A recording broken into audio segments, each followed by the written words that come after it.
You already know this feeling. Not the failure, the arrival. You crossed the finish line. You got the thing, the job, the relationship, the money, the body, the recognition. And for a moment, maybe 3 seconds, maybe 3 days, it was real. It was enough. And then something shifted, not dramatically, not with a crash, just a quiet settling like a house after everyone leaves. And you looked around at everything you had built and felt. What exactly? Not happiness, not peace, something closer to, is this it? You told yourself you were ungrateful. You told yourself to try harder to appreciate what you have. You made lists. You practiced gratitude. You posted something that looked like contentment. And then the wanting started again. Slightly different wanting, slightly higher wanting, but wanting. Always wanting. This is not a flaw in your character. This is the structure of your existence.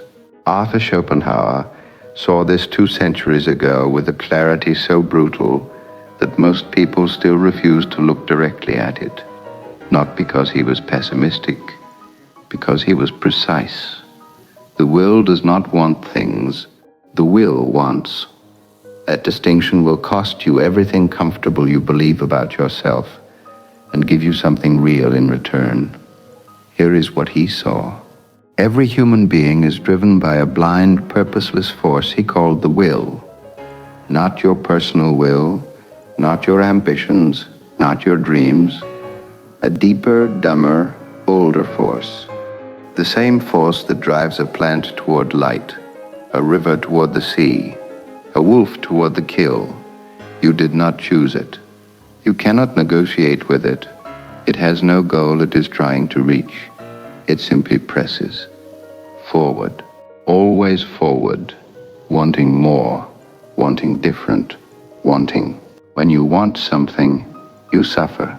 That is called desire. When you get it, the wanting dissolves, briefly, violently for a moment, and then reformulates around the next object. The relief between wanting and wanting again, that window of silence where the will holds its breath. Schopenhauer called it satisfaction, but watch it carefully. It lasts seconds. Then boredom arrives. Boredom is not nothing. Boredom is the will reasserting itself, searching for the next wound to open. You are not chasing happiness. You are a machine built to chase. Think of someone you know, maybe yourself, who worked for years toward a specific life, decent salary, relationship they chose, apartment they decorated, and now sits in it scrolling, vaguely unsatisfied, making future plans, sure the problem is that this particular arrangement of their life isn't quite right yet. One more adjustment, one more goal. They are not broken. They are operating exactly as designed. The design is the problem. Schopenhauer did not offer you comfort. He offered you something rarer, an accurate map of the territory. And the map says this: every road you are on leads to the same place, not because you are walking wrong, because the roads were built in a circle. You cannot outrun the will by running faster. You cannot satisfy it by giving it more. The only move that changes anything is the one no one wants to make. You have to stop believing the wanting is taking you somewhere. But first, you have to understand what you're actually dealing with, because you have been told a story about desire your entire life, and almost every word of it was wrong. If these words carved an echo within your void do not turn back, the descent has just begun. Click below, subscribe, and claim your reality.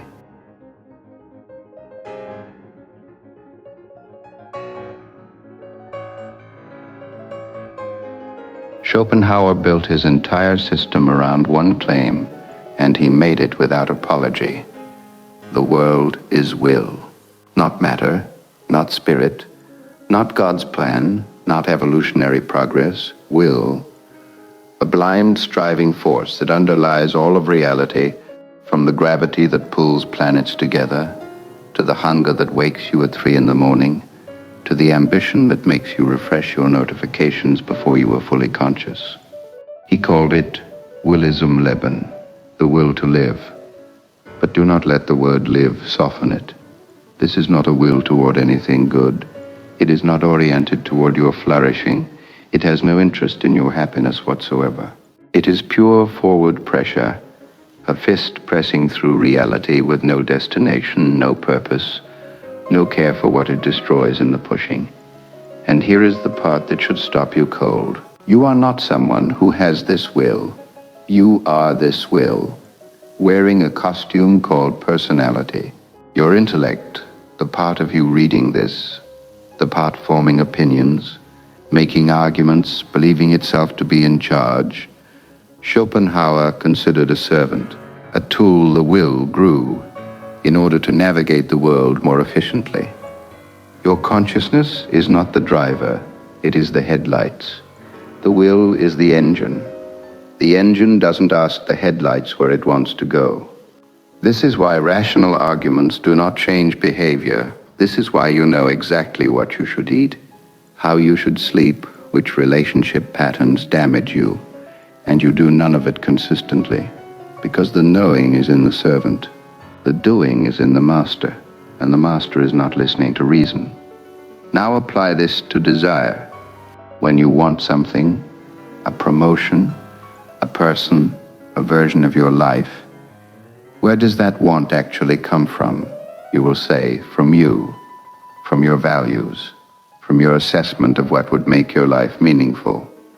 Schopenhauer says, no, the want rises from the will.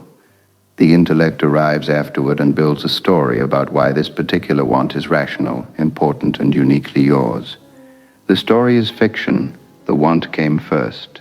The justification is a costume it put on. This is not theoretical. Watch yourself in the next week. Notice how the desire precedes the reason. Notice how you find yourself wanting and then reaching for justification. The want is already present before you can explain it. You dress it in the language of purpose, but underneath the language, pressing, always pressing. Here is what this means for everything you are pursuing right now. You believe your current desires, the career goal, the relationship shape, the lifestyle you are constructing, are yours, chosen, reflective of who you are. Schopenhauer says they are the will finding temporary objects to attach itself to. When you get them, the will not be satisfied. It will detach and move to the next object. Not because you chose wrong, because the will is not capable of satisfaction. It is capable only of temporary silencing, followed by louder noise. He gave a name to the pendulum: desire, then satisfaction, then boredom, then desire. Desire is suffering, satisfaction is momentary. Boredom is the will demanding a new object. There is no exit on the pendulum unless you stop the mechanism entirely. A man in his 30s, finally earning what he once dreamed of earning, sits in traffic and feels nothing. He is not depressed. He is pendulating. The will already left the last goal and is pressing toward the next. The salary doesn't matter. The title doesn't matter. What matters to the will is the next reach, always the next reach. Most self-help tells you to reach better, choose wiser goals, pursue meaning over pleasure. Schopenhauer says the reaching itself is the wound, not the direction of the reach, the act of reaching, because the will generates the reach, and the will cannot be satisfied by any destination it reaches, only by the act of reaching itself. You are not walking toward happiness. You are walking to satisfy something that will never be satisfied. And now the knife turns deeper.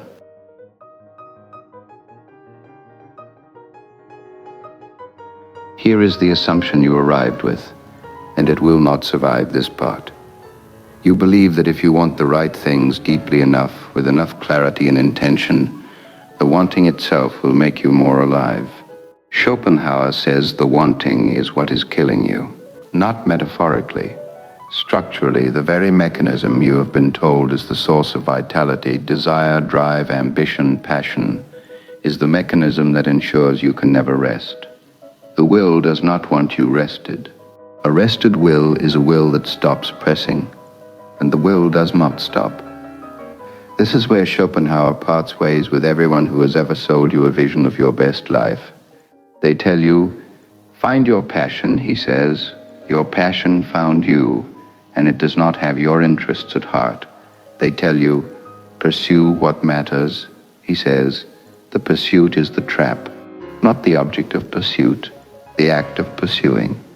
Because a person in pursuit is a person enslaved to the next thing, the next becoming, the next version of themselves that will finally make the wanting quiet. It won't. And here is the darkest implication, the one that makes people close the book, close the tab, go find something comfortable to consume. The things you most want are the things that will harm you most. Not because they are bad for you in an obvious way, because the intensity of your wanting inflates what you believe they contain. The will attaches enormous weight to its current object. It makes the job feel like salvation, the relationship feel like completion, the achievement feel like proof. And then when the object is reached, when the job is yours, the relationship is built, the achievement is mounted on the wall, the weight it carried evaporates, because the weight was never in the object. The weight was in the wanting. And wanting, once satisfied, vanishes. You will grieve what you wanted most, not because you lost it, but because getting it revealed how empty the belief in it was. Every major goal you reach will do this to you. Not sometimes. Every time.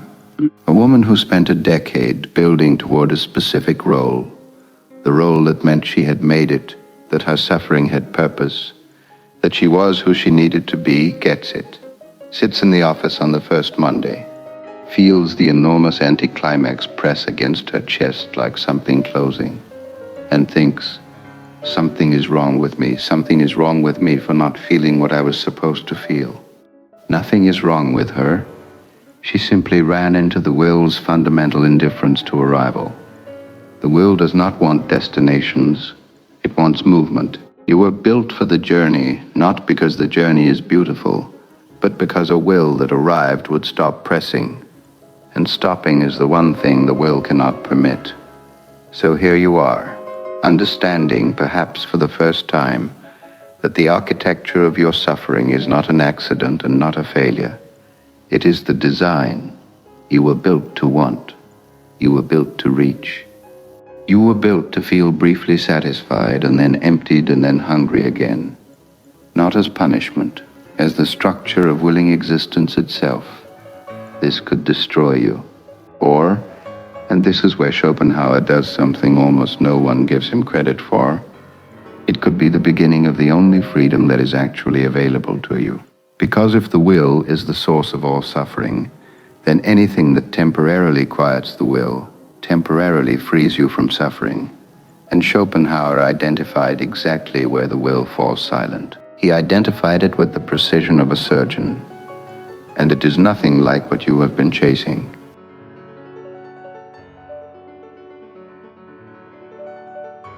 Four tools, none comfortable, each Schopenhauer's own. Weapon. 1. Aesthetic arrest. Schopenhauer believed that aesthetic experience, the encounter with great art, music, literature, the sublime in nature, was the only experience capable of temporarily silencing the will, not reducing it. Here is what happens in a moment of genuine aesthetic encounter. The intellect, usually enslaved to the will's service, breaks free. For a moment, you are no longer a wanting subject. You become what he called pure subject of knowing. Consciousness without agenda, perceiving without needing, present without grasping. That moment in front of a painting where time vanishes. That moment in a piece of music where the self dissolves. That moment in a landscape so overwhelming that desire simply stops. That is not decoration. That is will silence. That is the closest Schopenhauer believed a human being could come to peace. The uncomfortable requirement: stop consuming art, encounter it. This means sitting with a single piece of music without doing anything else, returning to a painting until it opens something, reading a paragraph until it enters you rather than passes through. Most people use art the way they use everything else, as another object for the will to consume. That is not aesthetic arrest. That is appetite in formal clothing. The will is demanding the next track before the current one finishes. That is not you. That is the machine. Override it. Sit still. Let the beauty do what it was built to do. Interrupt the wanting long enough to show you that you exist beneath it. Weapon 2. Will watching. You cannot fight the will by wanting to fight it. That is just the will redirected. But you can observe it. Schopenhauer was not teaching suppression. He was teaching recognition. The practice is this: when a desire rises for approval, for stimulation, for acquisition, for relief, do not act on it immediately. Do not suppress it either. Watch it. Notice, this pressure is not me. This is the will pressing through me, wearing the costume of my preferences. The moment of recognition is the moment the will loses its automatic grip. Not permanently, not even for long. But that gap between the rise of desire and your response to it is the only territory in your life where you are not the will's instrument. The uncomfortable requirement: you will hate this. The will hates being watched. It will manufacture urgency. The email that needs answering now. The feeling that needs acting on now. The scroll that starts before you notice it starting. Every urgency is the will reasserting automatic control. The practice is catching the automatic motion 1 second before it completes. 1 second, that is the entire battlefield. Weapon 3, compassion as metaphysics. Schopenhauer's ethics were not about rules. They were about recognition.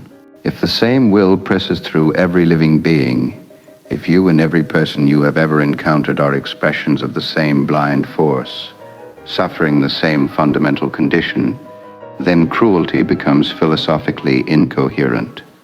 To harm another is to harm a different surface of the same thing. He called this the recognition underlying compassion. Tat twamasi, that art thou. The other person's suffering is not foreign to you.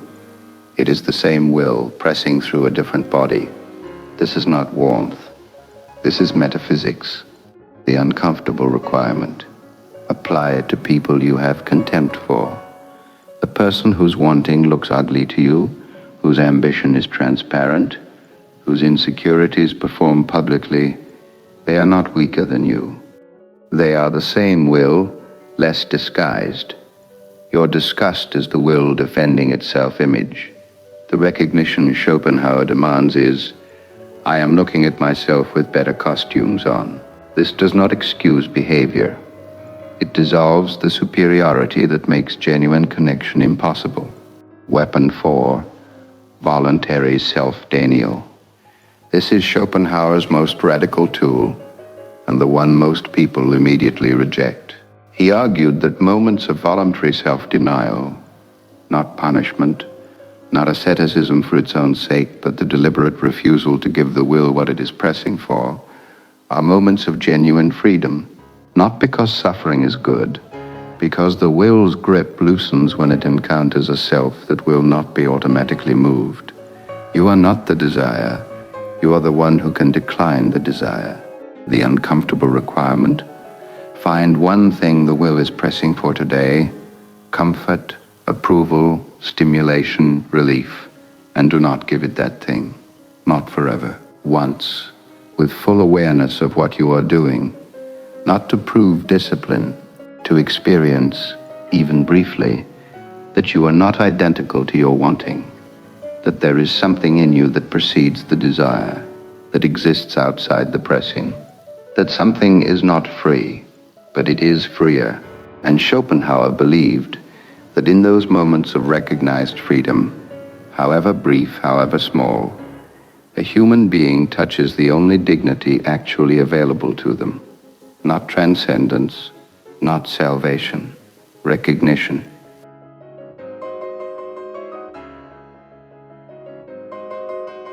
You arrived here with a wound, not the wound of failure, the wound of arrival.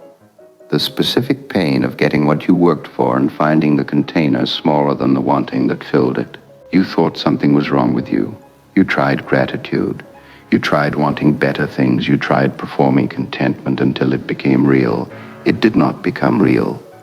And now you know why. The will does not want your contentment. It wants your motion. It feeds on the gap between what you have and what you imagine. It manufactures that gap the moment it closes. You were not failing at happiness.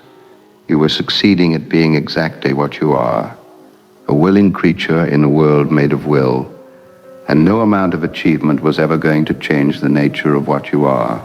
This is not cause for despair, it is cause for the only honesty that changes anything. The person who understands this stops being surprised by the anticlimax. They stop building entire identities around goals and collapsing when the goals reveal themselves as insufficient. They stop mistaking the will's silence, the 3 seconds after arrival, for proof that this time, finally, the wanting worked. They start watching. They start sitting without until the wanting stops. They start noticing the urgency before acting on it. They start looking at other people's suffering and recognizing their own condition wearing a different face. They start occasionally refusing the will's demands, not to punish themselves, but to remember that there is a self that can refuse. None of this will make you happy in the way you were promised happiness. It will make you real. The wound you arrived with is still there. Schopenhauer never promised its removal. He promised something harder and more valuable, the end of confusion about what it is. You are not broken for wanting what you want. You are not failing for feeling empty after arrival. You are a willing creature who finally understands the mechanics of their cage. Knowing the cage does not remove it, but it ends the particular suffering of believing you built it yourself. The will presses. It will always press. The question is no longer, when will the pressing stop? The question, the only one worth carrying out of this room, is, are you the will or are you the one who watches it?